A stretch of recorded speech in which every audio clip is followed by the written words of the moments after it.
What if there is no pre-tribulation rapture?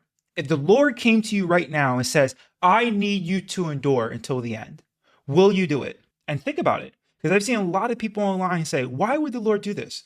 Why would he do this to his bride? As if they're more deserving than those believers that came before them. But what if I were to make a video and I showed you that many of these proponents for pre-tribulation rapture, they were actually involved in the occult. They were involved in New Age beliefs, that they had friends that were Satanists. What if I showed you that they heard whispers from spirits telling them that this pre-tribulation rapture would happen? Would you start to look at this doctrine a little bit differently? Would you start to think that maybe this isn't true? Maybe this was fed to the body of believers for a reason. Most of the scripture that I read only points to the second coming of Jesus.